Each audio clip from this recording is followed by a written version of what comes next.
کہ یہ کوئی جنگ 2-4 مہینے کی پلاننگ سے نہیں ہوتی. اسرائیل تو کئی دہائیوں سے ہے اور یہ پرابلم بھی کئی دہائیوں سے ہے. جی فلسطین کا بھی، ایران کا بھی اور باقی بھی جتنے ان کے آف شوٹس ہیں، یہ تو کئی دہائیاں گزر جاتی ہیں افواج کو تیار کرنے میں، اکوپ کرنے میں، لیٹسٹ ٹیکنالوجی خریدنے میں، لیٹسٹ ٹیکنالوجی کو ہر 6 مہینے سال بعد اپ ڈیٹ کرنے میں، جی دشمن کی کیپیبلٹی کو مانیٹر کرنے میں، اس کا توڑ بنانے کے لیے یہ تو متواتر 24 گھنٹے کا کام ہے، یہ کوئی پارٹ ٹائم نہیں ہے. جی جی تو اس سارے عمل میں ابھی بھی سمجھتا ہوں، میرے اسٹڈی میں یا ریسرچ میں تو ایران کوئی کمزور ملک نہیں ہے. یہ آج کا واقعہ دیکھ کے ہمیں بہت کیئرفل ہونا چاہیے کوئی بھی کمنٹ دینے سے. آپ ایران کو دیکھ لیں 2-4 دن، اس کے بعد دیکھیں کہ کیا ہے. اور اس میں بھی کوئی شک شبہ نہیں کہ یہ پہلی دفعہ تو نہیں ہو رہا. ایران تو ٹارگٹ رہا ہے ہمیشہ سے، کئی سالوں سے ٹارگٹ رہا ہے. پابندیوں کا بھی اس کے کئی اوپر. ٹھیک ہے نا، سینکشن ایران پہ پارٹ آف دی گیم ہے. اتنے سالوں سے سینکشن لگی کمزور کرنے کے لیے، آپ کی اکانومی کنویں میں ڈالی گئی کمزور کرنے کے لیے. درست ہے. جب کسی ملک کو ٹارگٹ کرنا 9 مئی کروایا گیا آپ کو ٹارگٹ، مطلب تھوڑے ملک نو ٹارگٹ کیا جب کسی ملک کو کمزور کرنا ہوتا ہے، جب کوئی اس کو ڈیسٹیبلائز کرنا ہوتا ہے، جی جب آپ نے کسی ملک پہ اوفینسو کرنا ہوتا ہے تو یہ تو کئی سال پہلے کام ہوتا ہے. آپ دہشت گردی کا شکار پچھلے 15 سے 20 سال سے، جب آپ کے اوپر کوئی چیز پلان ہو جاتی ہے تو دہشت گردی تیز ہو جاتی ہے. صحیح ہے. صحیح. تو یہ سارے ایک ہی ہیڈ کوارٹر سے یہ آف شوٹ نکلتے ہیں. ٹھیک. مگر یہ بھی بات درست ہے کہ آخرکار پروفیشنل سولجر ہم لوگ ہوتے کس لیے ہیں؟ ہماری بھی تو اسپیشلٹی، کمپیٹنس، پروفیشنلزم، اسٹڈی، زمین کے اوپر کمبٹ وردینس، سارا کچھ یہی ہوتا ہے. ٹھیک ٹھیک. تو میں یہ سمجھتا ہوں کہ باوجود اس کے کہ جتنا ایران کا یہ نقصان ہو گیا ہے، اتنا زیادہ نقصان میرا نہیں خیال کہ پہلے چند ایک گھنٹوں میں ہو سکتا ہے. اچھا سر، یہ دیکھیں نا، میں ایک اور بڑی ضروری بات کہ بار بار ایران کی ہائی کمانڈ، حتیٰ کہ ان کے صدر کو بھی ٹارگٹ کیا گیا. سر قاسم سلیمانی سے لے کے جی ہاں ابھی تک سکسیسفلی ہر ٹارگٹ کیا ہوا بندہ شہید ہوا.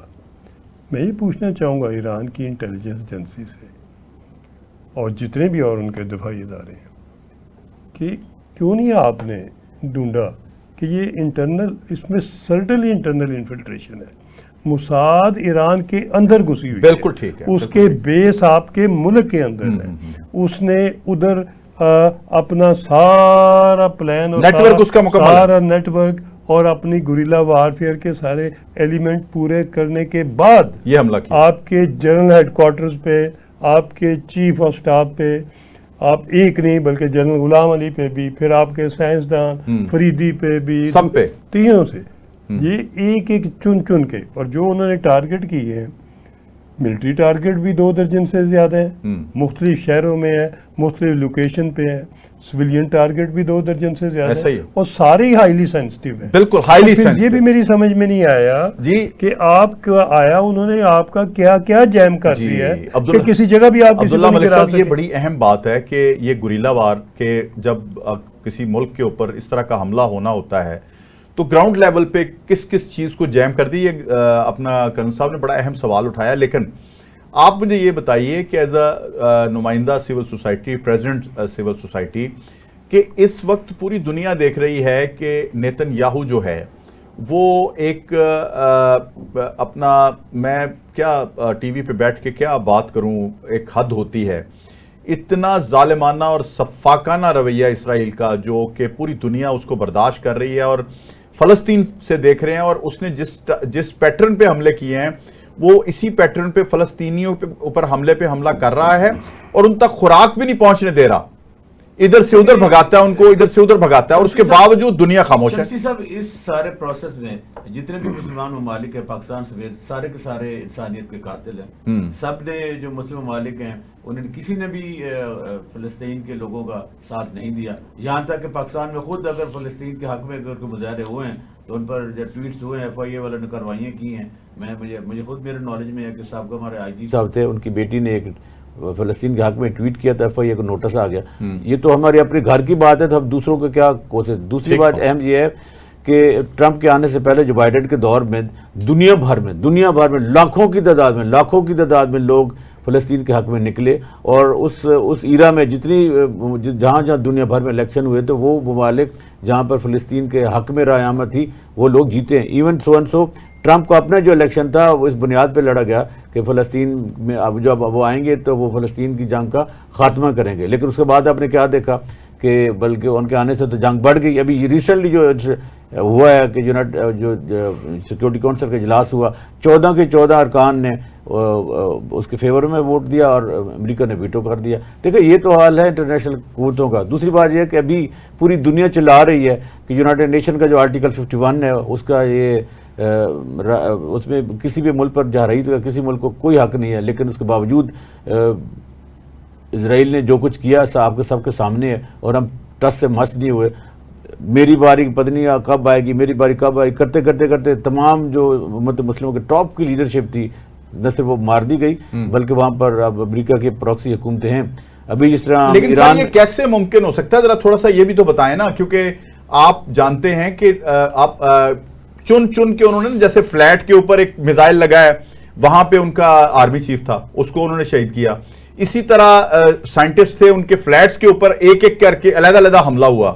آپ مجھے بتائیں کہ اتنا ٹارگیٹڈ حملہ تو ایسے ہی ہو سکتا ہے کہ دیکھیں آپ صحیح کہہ رہے ہیں. دیکھیں یہ 5th جنریشن وار ہے، اس میں ٹیکنالوجی کا استعمال کیا گیا. جو کنونشنل وار ہے عددی طاقت والی وہ ختم ہوگی. لاکھوں کی تعداد میں آپ کی فوج ہے، آپ نے تو کسی کی ٹیریٹری باؤنڈری کراس ہی نہیں کرنی، آپ نے اوپر سے میزائل ہی پھینکنے ہیں نا. اسرائیل نے کیا کیا ہے، حماس کے لوگوں کو چن کر ٹھکانوں سے، جس طرح لبنان میں انہوں نے حسن نصر اللہ کو پیجر کے ذریعے ان کے لوگوں کو شہید کیا، اور یمن میں کیا، شام میں بھی انہوں نے کئی علاقوں پہ قبضہ کر لیا.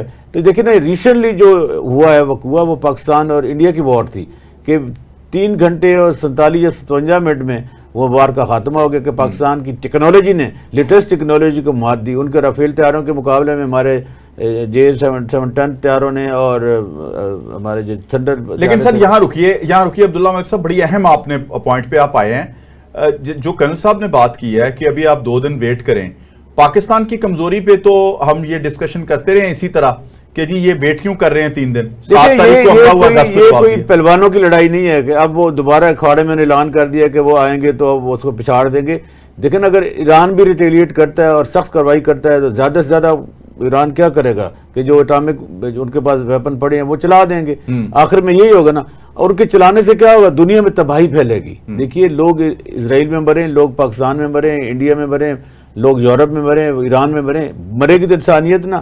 ہمیں تو جنگوں کے خاتمے کی طرف جانا چاہیے. اور جو انٹرنیشنل کرائسس ہیں جس طرح ہمارے یہاں کشمیر کا ایک بون آف کنٹینشن ہے 1947 کے بعد سے، اور اسرائیل کا اپنا ایک پرانا مسئلہ ہے، ان کو تو ہمیں سفارتکاری کے ذریعے OIC کو حل کر لینا چاہیے تھا. لیکن اپنی باری ہم نے کہا کہ صدام سے ہم نے کیا لینا گیا، ہم نے کہا کہ لیبیا کے معمر قذافی سے ہم نے کیا لینا گیا. اس کے بعد ہم نے بشار الاسد صاحب کا جو وقوع ابھی جو ریسنٹلی بنگلہ دیش میں ہوا. دیکھیں تمام کے تمام اس وقت جو سورج طرح ریاستیں ہیں اس میں سے 90% مسلمان ممالک ہیں، اور جو باقی جنگ ہے وہ تو رشیا اور یوکرائن کے جنگ درمیان لڑی جا رہی ہے. آپ کو معلوم ہوگا کہ ہنگری کے شہزادے اور ان کے شہزادی کو جب مار دیا گیا تھا تو پہلی جنگ عظیم شروع ہو گئی تھی. تو یہاں بھی آپ یہ مت سوچیں کہ اسرائیل اور ایران کے درمیان جو کنفلکٹ ہے تو اس سے اس خطے میں پہلے امن پہلے ہی مشرق وسطیٰ کا نہیں ہے تو بڑی جنگ کا آغاز ہو سکتا ہے. اچھا سر، اور ہم کسی کو یہ نہیں کہ ہم جیسے کرنا صاحب کہہ رہے تھے کہ ایران کو آپ کمزور مت سمجھیں.